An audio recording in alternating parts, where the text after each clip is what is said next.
What do you say, folks? Abbott Outdoors, you're watching part 1 of popular, yet incorrect, beliefs about deer. Moon phases affect deer activity. Specifically, deer become more nocturnal on a full moon night. We've all heard someone say it. There's no point in going hunting tomorrow. We've got a full moon tonight. The deer will be out feeding all night. You won't see anything in the morning. Incorrect. My granddaddy told me. Yes, Billy Joe, I'm sure Granddaddy did tell you that. He also told you that if you kept swallowing those watermelon seeds, that a watermelon was going to grow inside your belly. Did that ever happen? Yeah, I sure do love me them seeds. And do you still eat those seeds? Yeah.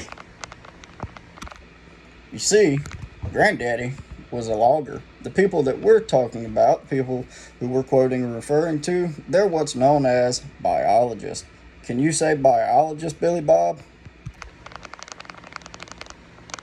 No. Okay. Anyway, moving on. Biologist. I can't say it.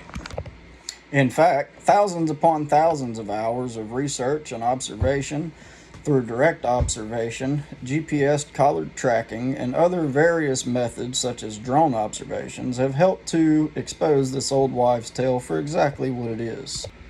Research has consistently shown that various outside factors do indeed affect deer movement. However, the actual moon phases themselves have very little, if any, impact on this at all. This common belief basically stems from observational bias. Think about it. It's a full moon night. You can see better as a human. You're out riding around in your truck. You see more deer running around. On a darker night, you can't see as well. You can't see as far. You see less deer out at night. People have mistakenly correlated this with the actual moon phases instead of the cloud conditions causing it to be brighter that night versus darker that night. Deer will indeed travel more on a brighter night. However, whether you've got a crescent or a full moon will likely have little to no effect on this whatsoever. So I've compiled a list of the top 5 things that I feel affect deer movement, and I've got them listed in order. Number 1, of course, is going to be hormonal changes. As that magical time of the year that we all refer to as the rut approaches, male and female deer hormones, doe and buck hormones start going absolutely crazy, and the bucks start behaving more like a teenage boy on Viagra. Hell yeah, I sure do like that. As a result of this, certain survival instincts can get overridden by the instinct to reproduce, naturally and consequently leading to increased sightings and an increased harvest rate in both doe and buck populations. Well, hell yeah, that's when I killed that big old 52 point. The second largest determining factor, I believe, would be the availability of food and water. During drought or colder months of the year, food and water may become more scarce, causing deer to relocate or to just simply have to travel further and longer time and distance-wise in order to find the same resources that they would have found before. Now, this can have 2 different effects depending upon where you're hunting. If your property doesn't have dependable food and water source during times of drought or extreme cold, then you'll see a drastic decrease in activity. However, on the contrary, if your property holds year-round dependable food and water source, regardless of drought, regardless of the cold weather, then you'll probably see an uptick in deer activity. Does that count for my backyard as well? Well, yes, Billy Bob, yes it does. The third determining factor, I believe, would be atmospheric pressure. So we all know, as a cold front approaches, deer movement increases. Get them feeling all fuzzy on the insides. Well, sort of.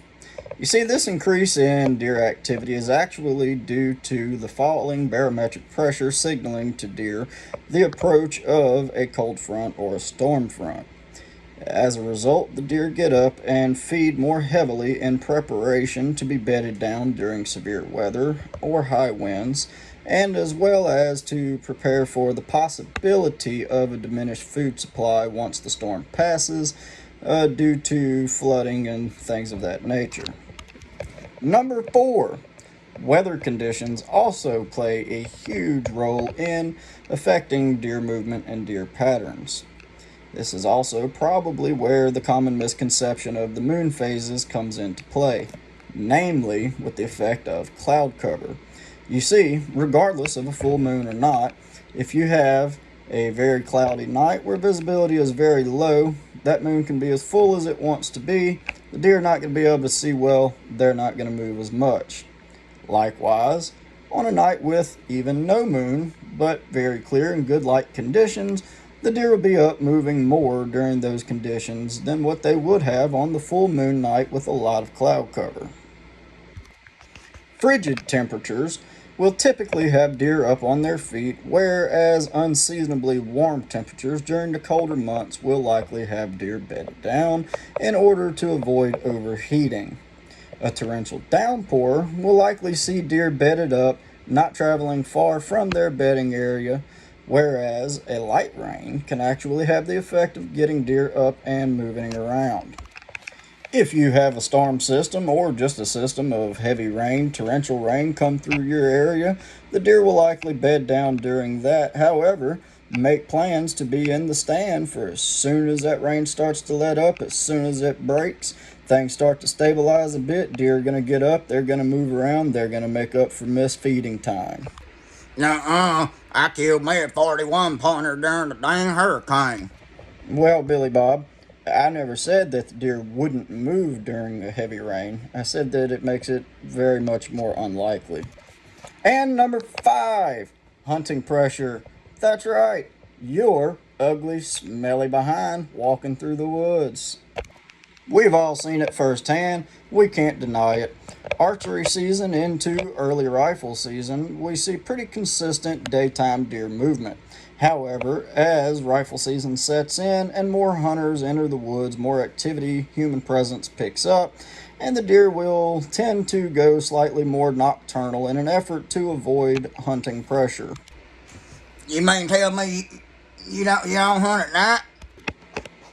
Well, no, Billy Bob, I don't.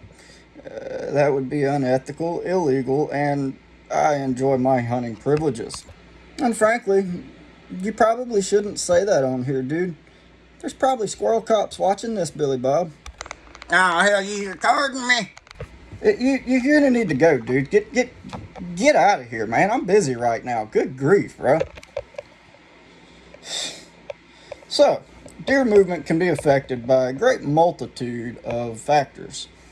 Moon phase, not so much. Think about it like this, guys. Those days where it's nice and clear outside, daytime, middle of the day. You look up, what do we see? A full moon. Are the deer running around all over the place during the day that day? No, they're typically not. So, next time it's a full moon night, if it's clear, deer are going to be up moving more that night. So, focus more toward the bedding areas. The outskirts of the bedding areas, of course. Don't go hunting in a bedding area, but migrate away from the food sources and whatnot, and get over to the bedding areas. Hunt the outskirts of those. Try to catch the deer coming back into their bed that morning.